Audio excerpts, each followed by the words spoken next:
Hi guys, welcome back po sa ating YouTube channel. Ngayon naman sa video natin ay meron po tayong gagawin ngayon guys. Yung gagawin natin ngayon ay how to fix a broken Ethernet cable and crimping RJ45 step by step. So ayan guys, mapapansin nyo yung Ethernet cable natin or yung ating kung tawagin ay LAN cable. So ano na guys, nasira na yung or napunit na yung pinaka-insulation niya. So lumalabas na yung mga wire ng ating LAN cable. So ngayon ang gagawin natin ay ipipix natin to para maiwasan natin na mawalan tayo ng connection ng internet na galing sa ating LAN cable papunta doon sa ating USB to LAN. So ang gagawin natin dyan guys ay putulin natin yung ating LAN cable tapos papalitan ng panibagong RJ45. Yung gamit na kailangan natin ay crimping tools, RJ45 at saka yung pang strip ng ating LAN cable.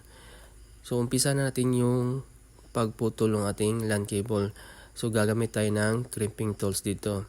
So yung crimping tools natin guys ay merong blade yan. So yan, pasok natin yung LAN cable at kailangan guys pag pinutol natin yung LAN cable dapat pantay yung pagputol, hindi tagilid para yung natin yung mga wire ay nakapantay. So pagkatapos maputol natin gamit yung ating crimping tools ay gagamit naman na tayo ng pinaka-strip ng ating insulation sa LAN cable.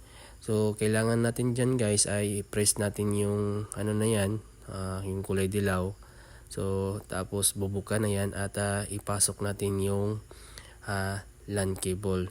So pag napasok na natin yan guys ay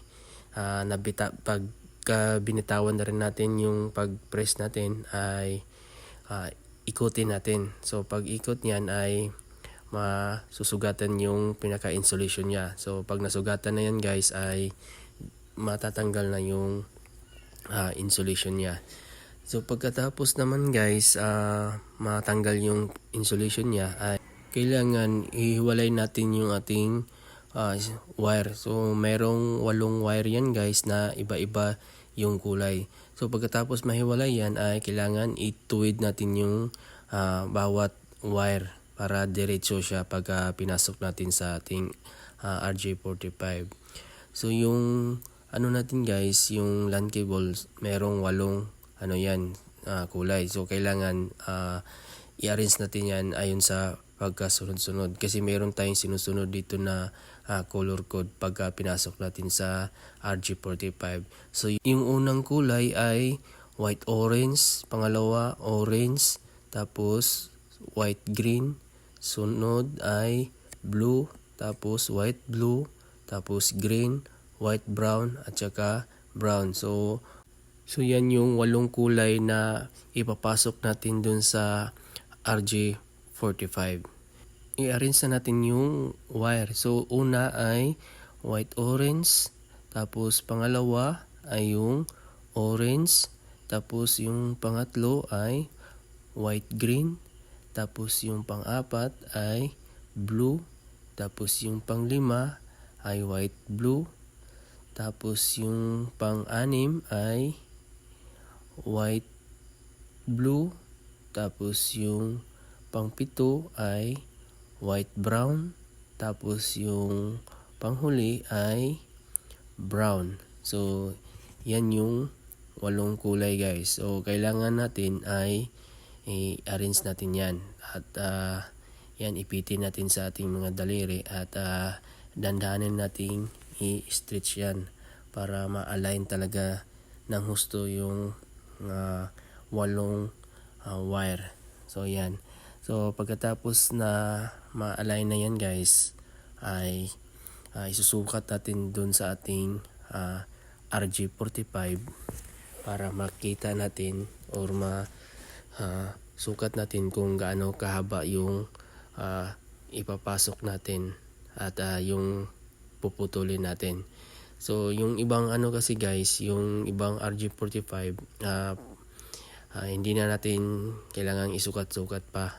So pagka once na pinasok natin yun sa RG45 ay diretso lulusot na yan. So yung gagamitin kasi natin ay hindi lulusot yung wire, kaya kailangan isukat natin yung puputulin natin. So yan, so sinukat na natin yung puputulin nating sobrang wire. So yun guys, tapos na nating maputol. So i-review lang natin yung wire bago natin ipasok sa RJ45. So una ay yung white orange, pangalawa orange, tapos pangatlo white green, tapos yung pangapat blue, tapos white blue, tapos green, white brown, at saka yung brown. So yan guys, so ipasok na natin yung wire natin. So yan, so kailangan idiin natin yan, at sa pagdiin yan kailangan dumiretso yan or diretso yan papasok dun sa may metal, kasi kailangan talaga dyan umano yan guys, pumasok yan dun sa loob para pagka kinikrimp natin yan ay tatama yung pinaka-metal dun sa wire natin. Kasi pagka hindi tumama yan guys ay mawawala yung connection, so or hindi magpa-function lahat ng 8 wire. So pagkatapos yan guys ay i-crimp na natin yan. So pag crimp naman ay madali lang naman. So merong guide naman. So yung gagamitin natin yan ay yung 8P. At yan ipasok natin. So meron naman yang guide. So ipasok natin yan, at pagkatapos mapasok ay i-crimp na natin yan. So pagkatapos ma-crimp ay yan, tapos na. So ganyan lang kung paano tayo mag-crimp ng RG45. So next naman natin gagawin dito guys ay pasok na natin sa ating USB to LAN. So tara guys, let's go. So yan guys, ipasok na natin sa ating USB to LAN para magkaroon na rin ng internet. So yan, so mapapansin nyo wala na yung napunit na insulation dun sa ating Ethernet cable. So yan guys.